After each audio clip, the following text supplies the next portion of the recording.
Bonjour à tous et bienvenue à ce nouveau Good Morning Market. Nous sommes le vendredi 20 mars 2020 et pour le moment les indices européens sont un territoire positif, un rebond grâce aux banquiers centraux, notamment la Réserve fédérale américaine qui a réussi donc à calmer le biais vert, mais également la BCE qui a sorti l'artillerie lourde, le bazooka à hauteur de 750 milliards d'euros. Alors nous allons débuter comme d'habitude par une revue économique et financière de l'actualité. Tout d'abord, vous pouvez constater ici ce rebond que l'on a constaté en Asie. Mais d'abord à Wall Street qui a terminé la séance de la veille, une séance volatile, mais qui est parvenue donc à s'en sortir en territoire positif, en légère hausse. Le S&P 500 a clôturé en hausse de 0,47%, le Dow Jones lui a gagné 0,95%, le Nasdaq a bondi de 2,30%. Ce qui explique ce rebond, c'est bien entendu les interventions de la Fed, mais le retour en force des valeurs technologiques et également des valeurs pétrolières, car on a un rebond du pétrole. On va en parler bien entendu plus dans le détail avec le retour de la Russie dans la guerre des prix. Alors en Asie-Pacifique, le sentiment a également été optimiste avec le Hang Seng qui a gagné 3%, le Kospi coréen qui a bondi de 6%, en Australie, le S&P ASX 200 a clôturé en hausse de 0,7%. Le Nikkei, lui, était fermé pour vacances. Donc, concrètement, les indices européens sont en territoire positif. Ce sont donc les banques centrales qui parviennent à rassurer. Gap positif aujourd'hui en Europe et Christine Lagarde a déclaré que la BCE restait prête à augmenter davantage la taille de ses programmes d'achat d'actifs face à la crise provoquée par la pandémie du coronavirus. Le responsable politique de la BCE, Guindos, qui ajoute que la BCE peut toujours en faire plus et agira pour éviter que la crise économique ne devienne une crise financière. Donc crise économique pour le moment, le but des banquiers centraux est d'éviter une crise financière et donc des mesures radicales, tout d'abord de la Réserve fédérale américaine, puis le bazooka de la BCE. Et encore une fois, la Banque d'Angleterre, la BOE, qui a annoncé hier une réduction de taux surprise de son taux directeur de 0,15 points de base, donc 0,1%, un plus bas historique. C'est ce que l'on voit ici. Les interventions de la BOE s'enchaînent. Et de plus, la BE a annoncé un assouplissement quantitatif, un QE, donc à hauteur de 200 milliards de livres sterling. La RBA qui a également acheté pour 5 milliards de dollars australiens d'obligations d'État lors du premier cycle d'assouplissement quantitatif et la Banque populaire de Chine qui a laissé inchangés les taux préférentiels des prêts à 1 et 5 ans. Nous avons également la Norway, la Northbank qui est intervenue à nouveau malgré une intervention la veille, donc visiblement des banquiers centraux qui s'enchaînent, mais malgré cela, visiblement la confiance n'est pas pour autant rétablie. Il faut savoir que les mesures de confinement à présent s'étendent même à l'Argentine, bien entendu les États-Unis avec une situation qui s'aggrave, plus particulièrement en Californie avec 40 millions d'habitants qui sont à présent concernés. Alors on va faire un point. Je n'ai pas mon graphique coronavirus, donc bon, on va faire un point rapide du coup sur la propagation du corona. Donc le nombre de cas de coronavirus confirmés a dépassé les 245 000, le nombre de décès a augmenté pour dépasser la barre des 10 000. L'Italie a signalé plus de 5 000 nouveaux cas hier, tandis que les États-Unis en ont signalé 4 500. En revanche, à noter que moins de 100 cas ont été signalés en Corée du Sud. Donc l'épicentre de l'épidémie est en train de se déplacer et donc à noter suite à l'intervention de la Réserve fédérale américaine, le dollar s'est effondré. La Réserve fédérale américaine qui a ouvert des lignes de swap avec certaines des principales banques centrales, donc la UD et le NZD qui sont les devises les plus performantes et les monnaies des pays émergents gagnent du terrain face au dollar américain. Donc la Réserve fédérale américaine a bien tenu son objectif de stopper le rallye effréné du billet vert et Trump qui a annulé d'ailleurs la réunion du G7 en juin et a proposé une vidéoconférence à la place. Et donc voilà pour l'actualité économique et financière. On passe sans plus tarder sur la plateforme Xstation 5, on va déjà discuter du calendrier économique du jour et ce qui se passe également d'un point de vue pétrolier. Donc voilà les pétroles, des pétroles qui retrouvent des couleurs, hein, notamment le WTI. Voici le Brent de la mer du Nord. Et concernant d'ailleurs le calendrier économique du jour, alors aujourd'hui, on prendra connaissance du comptage des plateformes pétrolières américaines. Donc il faut savoir que les données de la semaine dernière n'ont pas montré de changement dans le nombre de plateformes pétrolières en activité aux États-Unis. Donc on a une résistance au niveau des plateformes pétrolières en activité aux États-Unis. Il me semble que c'est entre 700 et 750.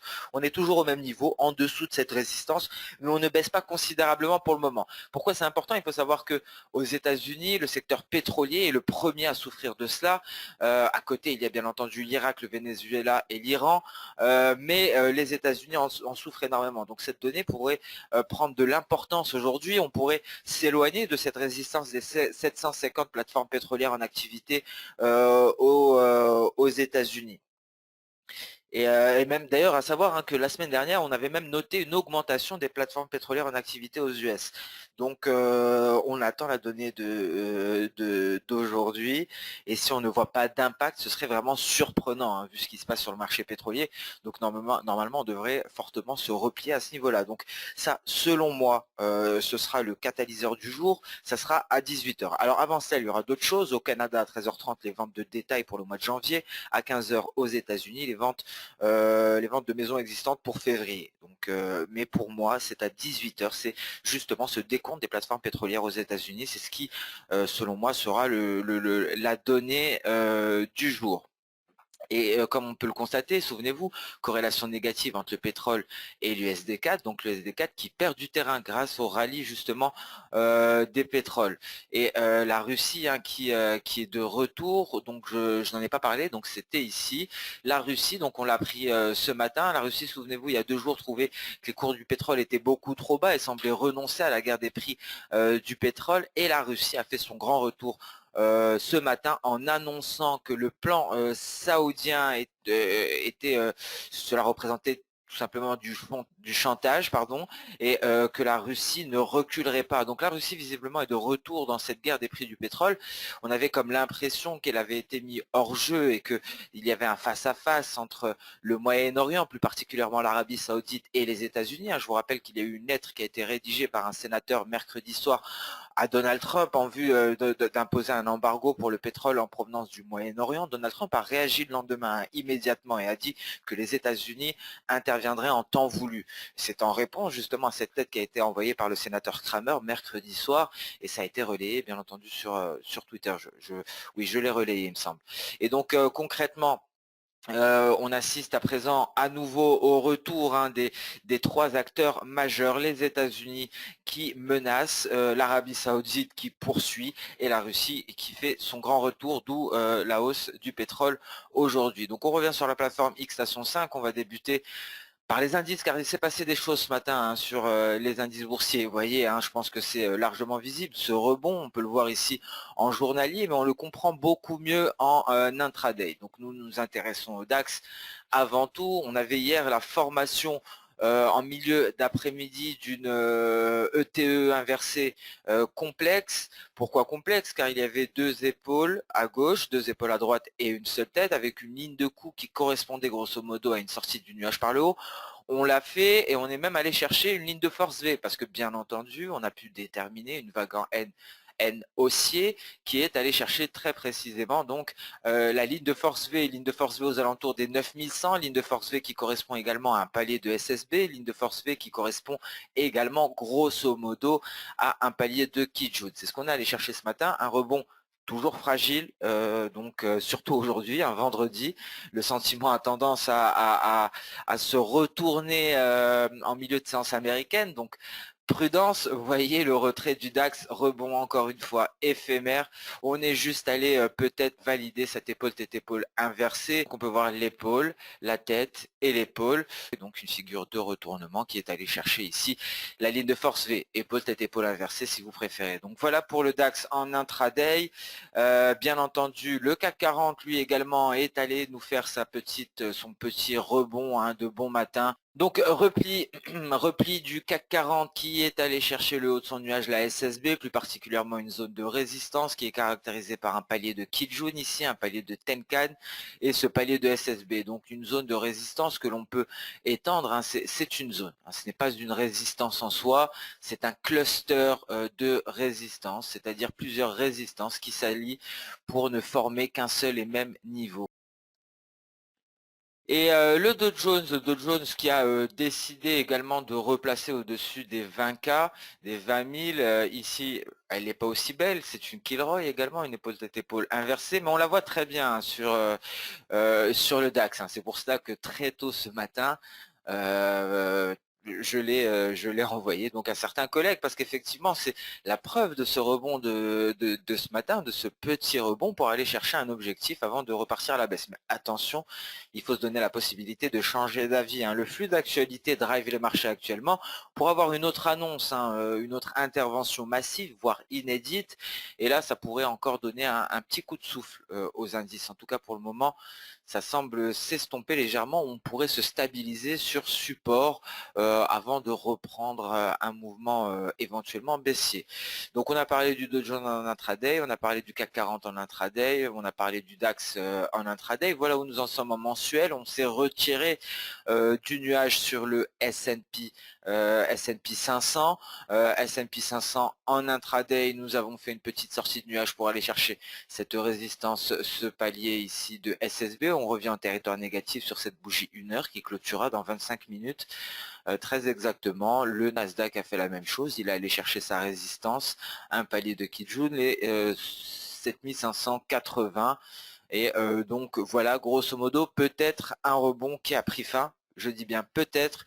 On suit le flux d'actualité. En tout cas, pour le moment, ça semble s'essouffler. On est allé chercher des résistances et on pourrait se stabiliser légèrement. Alors, on va passer à présent sur le marché des changes. On a débuté par les indices boursiers. Voilà, donc la Réserve fédérale américaine, en installant ses swaps, est parvenue à freiner la course folle du billet vert, la course folle du dollar américain, permettant ainsi à l'euro-dollar de retrouver des couleurs pour revenir tester sa ligne de force E, les 1,0820 et l'USD4 lui se replie grâce au retour, au grand retour des pétroles suite au retour dans la guerre des prix du pétrole de la Russie. La Russie qui visiblement avait laissé de côté sa fierté avant-hier et avait avoué que les cours du pétrole étaient un peu trop bas, mais la Russie a fait son grand retour et effectivement on aurait pu l'anticiper, hein, car la Russie donc ce n'est pas un peuple qui se laisse faire habituellement. Donc effectivement les Russes sont de retour, le pétrole est en territoire nettement positif, l'USD4 se replie en direction des 1,4162 et le GBP-USD retrouve également des couleurs en direction des 1,1950. On était passé sous les 1,1950 pour aller marquer un plus bas de plus de 30 ans. Hein. Mais là, on retrouve des couleurs. Merci à la Réserve fédérale américaine qui a permis d'assurer sa monnaie, d'assurer le biais vert qui se replie et provoque à nouveau une forte volatilité sur le marché des changes. Alors sur ce, on va passer sans plus tarder sur le compartiment matières premières et le gold. Donc qui revient à la charge pour se replacer sur les 1508. Alors, nous avions parlé du gold lors d'un webinaire, hein, la veille spéciale gold. J'ai essayé donc de vulgariser un maximum et de vous donner tous les éléments pour vous convaincre hein, que le gold, ce n'est pas fini pour lui et qu'effectivement le grand retour pourrait intervenir et le grand retour ne devrait pas tarder pour le gold, hein, avec des objectifs au-delà même des 1800, très certainement. On va s'y intéresser hein, très bientôt pour placer de nouveaux objectifs. Hein, pour vous donner une idée, avec les projections d'Osoda, on va se baser sur cette SSB, le début du mouvement haussier. On va aller chercher ce point haut, on va aller chercher ce point bas. On va essayer ici de changer donc la couleur pour éviter toute confusion. Les projections d'Osoda donc qui font partie de la théorie d'Ishimoku, les trois piliers d'Ishimoku inventés par Goichi Osoda, donc le créateur. Donc voici, si on prend en compte cette vague, voici les objectifs. Donc autant vous dire que si effectivement tout cela se confirme, hein, le rallye du gold pourrait nous ramener vers les 2000. Hein. Donc pour le moment, on ne se précipite pas. Nous avons tous les éléments. Hein, je vous ai fait part de tous les éléments concernant le gold. Je ferai donc des mises à jour à présent le plus souvent possible. Et donc le gold en données journalières qui revient se placer au-dessus des 1508 et les pétroles qui ont fait leur grand retour ici, qui semblent pour le moment être freinés hein, par ces résistances qui avaient auparavant freiné l'évolution, la tentative de rebond hein, des pétroles, mais on pourra assister donc à une escalade hein, de cette guerre des prix et on pourra aller rallier les 31 $. Donc on attend très certainement une éventuelle réponse de la Russie. Il reste à savoir où va se placer la Russie. Est-ce que la Russie va admettre donc pouvoir tenir avec des cours du pétrole extrêmement bas ou est-ce que la Russie va agir, faire en sorte donc de booster les cours du pétrole? Alors pour cela, on vous tient informé sur le Twitter d'XTB France. Pour l'heure, les pétroles sont sous résistance. Et on a parlé du gold, on a parlé des pétroles. Encore une fois, attention au café, prudence. Hein, on a des choses incroyables qui se passent sur l'USD BRL, sur le dollar américain, ce qui donc crée de la volatilité sur les matières premières. Donc prudence sur le café. Je ne vous recommande pas d'intervenir sur le café pour le moment. Il y a déjà tant de choses à faire sur les pétroles et sur les indices et même sur le marché d'échange. Laissons le café pour les moments où les autres marchés ne nous offriront rien d'intéressant. C'est là que le café nous intéressera davantage. Pour le moment, focus donc principalement sur les indices, sur le FX. Encore une fois, on se focus sur de l'intraday. Ce n'est pas nécessaire de faire du long terme. À moins d'être devin, à moins d'avoir une boule de cristal, personne ne sait où nous allons, personne ne sait où ça va aboutir. On va aller en récession, les probabilités augmentent, on est à 50%, on peut remonter à 80% visiblement. Donc prudence, on attend des mesures des gouvernements encore une fois. Donc personne, si quelqu'un vous dit où seront donc les indices dans une semaine, éloignez-vous et n'écoutez plus cette personne. Hein. Il faut ajuster son biais au minimum à chaque mi-séance, mais sinon, il faut l'ajuster vraiment chaque heure. Chaque heure, il faut se renseigner, il faut aller voir ce qui se passe. Et c'est pour cela qu'on a mis en place le flux d'actualité Twitter chez XTB France. On essaie de vous tenir informé, on filtre. Bien entendu, on ne vous fait pas part de tout ce qui tombe, sinon on serait obligé de tweeter toutes les 15 minutes et je pense qu'il faudrait, qu'il faudrait embaucher davantage, mais on essaie de filtrer les informations un maximum pour vous faire part uniquement de ce qui est majeur, de ce qui importe le plus. On va regarder un exemple ensemble hein, si vous le souhaitez. Vous voyez donc ce matin, hein, on a fait part très tôt ce matin justement de cette décision, de ce retour en force de la Russie. Donc on vous transfère également une vision globale des indices et dès qu'il y a des news, hein, on vous informe en temps réel en essayant de filtrer un maximum. Hein. Par exemple, lorsque la BCE a lancé donc son programme massif de 750 milliards d'euros et donc c'est par ce biais-là qu'on essaie de vous informer au quotidien. Donc n'hésitez pas à nous suivre, on essaie d'être le plus réactif possible, on essaie de vous filtrer l'information pour éviter de vous brouiller dans vos décisions. Sachez qu'il y a beaucoup plus de choses en temps réel. Hein. Toutes les minutes, on apprend une nouvelle déclaration, une nouvelle intervention ou des rumeurs de probables interventions. Donc on essaie de filtrer cela pour vous. En tout cas, tout cela pour vous dire qu'il ne faut pas se cantonner à ces positions. Si on est baissier, on se laisse le droit de passer haussier selon le flux d'actualité et on garde en vue ces graphiques intraday. Voilà donc le DAX 8968 en repli, le CAC 40 également et le Dow Jones qui devrait également se retirer. Et donc sur ce, nous allons mettre un terme à ce Good Morning Market. Je vous souhaite une excellente fin de semaine. Soyez extrêmement prudents. Nous sommes vendredi. Attention au gold, surtout en milieu de séance américaine. On pourra assister à une énorme volatilité vendredi après-midi. Restez prudents. Suivez l'actualité et essayez de sécuriser vos gains. Mettez des objectifs qui ne sont pas trop éloignés ou bien utilisez des stop loss suiveurs ou placez vos stop loss au break-even à votre point d'entrée ou même en territoire positif.